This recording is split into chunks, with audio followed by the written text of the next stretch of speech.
Hey everyone, I'm Lamont Gilchrist. www.lgfitnessmessiah.com is my webpage. Lamont Gilchrist, lifetime natural pro bodybuilder on YouTube. Go and subscribe, like my page. The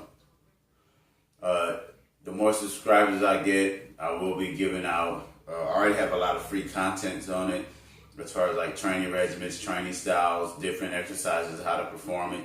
I will be adding more content onto my YouTube page as far as training regimens. A lot of these conversations like I'm having right now will be transferred over to my YouTube page. So I'll post it onto my YouTube page from Facebook. Thanksgiving. Good food. All right. Let's get to what I was going to discuss today. It's very complex, and it's very hard to explain to people, man. People are, I'm not knocking anyone, but even some of the most intelligent people, and I've learned this in my 40 plus years of being on this earth, even some of the intelligent people, when it comes to like book smarts or performing jobs or computers and things like that, when it comes to common sense, really don't have a lot of good intelligence on that level. When it comes to other areas outside of their realm of what it is that they do, they're very inefficient and they're very uncreative. Science said, people say a lot of the presidents is left-handed. People with that's left-handed use the right side of their brain, which is the more creative side. So I get to the story, and the reason why I'm saying these things is because the way that I teach people how to work out or how to do things is so unique in itself, because first of all, I've experienced almost just about every type of feeling that could be under pressure during working out, from actually tearing things, like torn muscles, to actually intense pressure to where I feel like my eyes about to pop out squatting 700 or over 700, doing other things and stuff like that, lifting things and like that, to extreme speed, running 4.2, 4.3, to making tackles against bigger guys. I've been in this arena and in this battlefield forever. If you ever get a chance, there's a pro trainer that train most of the pro athletes. If you want to be in top of the line shape and win Olympias, Chad Nichols is your nutritionist. He do your drugs and everything else like that. There's a couple of other guys. Dana Lynn Bailey's husband, I guess, do your drugs and tell you what steroids and when to get on this and how to cycle and do things. But when it comes to training, like lifting weights and just being into muscle, Charles Glass, older cat out of California, man. People move to California, pros move to California to train with Charles Glass. I got a lot of respect for Charles Glass because he's like a workout savant, meaning that he understands the dynamics of movement. He understands how to get people into movements and where it starts and where it ends and what muscles doing this. I mean, he's like a genius at doing that. And so I watch a lot of Charles Glass training videos and stuff like that. And I come to, understand and recognize myself as somewhat like Charles Glass when it comes to training. You can ask my clients, like, so I'm going to give you an example. People who say they lift weights, like, people get it confused. Like, you probably heard my videos before about bodybuilders do lift weights, but they lift weights as like how my grandfather worked at a packing house, so every night he was sharpening his knives on the stone. I mean, he would just be. So there's two things that's going on. The stone is sharpening the knife, but the knife is actually taking a little bit off of the stone, the sand, and getting finer. So you can look at it in two ways. You can look at it, he's trying to cut through whatever it is that you set the stone that you sharpen a knife on, or you can look at it as a knife is being sharpened.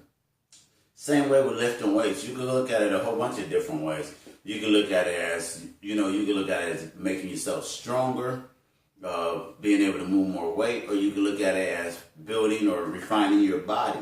And there's a fine line between all those different things. So as much as the extreme as like power lifters, they are not bodybuilders, so they are just interested in pushing big weights. So when people talk about, oh, how much you bench and all this other stuff, when they say, I'm trying to get in shape, I bench whatever, that's an oxymoron. That doesn't make sense to me.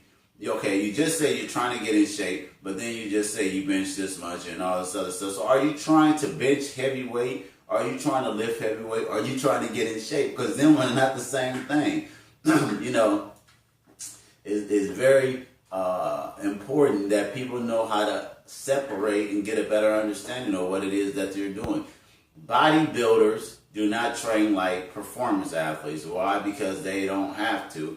And it's hard as hell to train like a performance athlete. One of the hardest training sports out there is wrestling, MMA. And they don't that's not a whole bunch of weightlifting going on. But when you're grappling and you're grabbing another man and you're turning and you turn each other and then you run up shit. I mean, they crazy, man. If you want to get into crazy shape, train like a wrestler, man. I say they are probably the most hardest training athletes that are out there, especially world-class Olympic wrestlers, collegiate wrestlers, man. Big ups to y'all, man. Y'all got big webbles, man. For real. Y'all go and y'all get after it. But on the other level, and I'm talking about just overall in conditioning and shape, and they always look halfway decent and everything. But for you people with these misconceptions about training and working out and lifting weights and getting stronger and getting bigger, all that stuff just doesn't fall together in a straight line. And because you got a big bench don't mean that you're big, or because you got a big lift doesn't mean that's rare. A lot of times big lifters is not necessarily the people with the best body. And the people with the best bodies aren't necessarily big lifters. Athletes have good bodies, but they don't have to be big lifters because maybe your sport or whatever don't require that.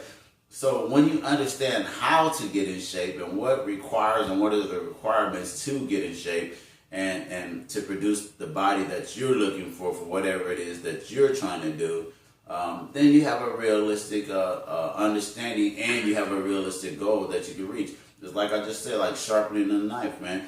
Either you cutting the rock or either you're sharpening the knife. You know, you can be doing both, but you can be trying to do something different totally in what you're doing.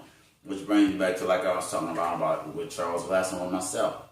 Like, my clients will tell you, sometimes it's go hard, sometimes it's be aggressive, sometimes big, think big, wide, sometimes it's jump, sometimes it's explode, throw through the roof, sometimes it's grunt down, sometimes it's control your breathing, watch your eye level. Because I know that if I can put you in the right mindset to what it is that you're doing, then the exercise and the biomechanics of your body will take care of itself because you have the right mindset. So a lot of times when people are lifting weights, I see people in the gym and they're just, your mind is not really in it. Now, you could be exercising and moving a muscle and moving or doing something, and you do that all day. You exercise all day. If you're moving, if you're standing, if you're picking up a coffee cup, every time you're lifting weights. This is a weight. I am lifting it to my face. This is a weight. Now, do you understand that? Yeah. But do you perceive that when you're doing that? No, because you don't perceive mind-muscle-body connection. That is very important in developing the body that you want. You have to have mind-muscle-body connection. You have to be relevant. You have to know what you're thinking. You have to have a relevant thought to what it is that you're trying to do. And that's in everything. If you're writing music, if you're doing anything, anyone who does anything great has a relevant thought to what it is that they're trying to do. Or it's done by coincidence or by chance, and you wouldn't be able to repeat it, and you wouldn't be able to teach it. So I don't want people to get discouraged, but you have to be conscious, body, mind, muscle connection when you're working out, and having someone teach you how to perform that and how to get into that. And then you have to create these thoughts when you're doing things like right there. I felt myself hunching over. I feel the thoracic coming up, and I just sit up straight because I can feel my lower back. I'm about to do cardio and do some back work today. And so I just did that because that's just a mind, body, muscle connection that I have. So even though I'm just sitting here, I'm being conscious of the way that I want to perform and the posture that I want my body to, and retraining muscles and other things and stuff like that. I know it sounds very complex, and it is, but it's not very complex if you get a good instructor or if you can make that body-mind-muscle connection and stop assuming just because you're lifting weights. Because you're lifting weights, weightlifters lift weights. Athletes lift weights for performance. Bodybuilder lift weights for the way that they look. People who are trying to get in shape lift weights and do stuff to be healthier. Marathon runners lift weights for performance. You understand, weightlifters lift weights to maximize the amount of weight that they're lifting. Other than weightlifters, who cares about how much you lift? I mean, it is good goals because you can see your progress. But if you're not a weightlifter, meaning that you're trying to lift massive amount of weights, that does not translate over to looking good or being in better shape or anything else like that. I just wanted to inform people today.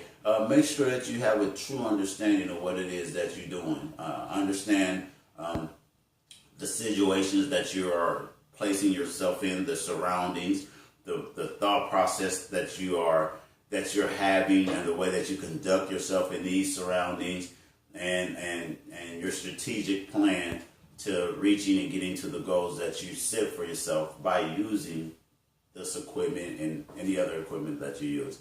I'm Lamont Gilchrist, www.lgfitnessmessiah.com. Thanks. Have a good day.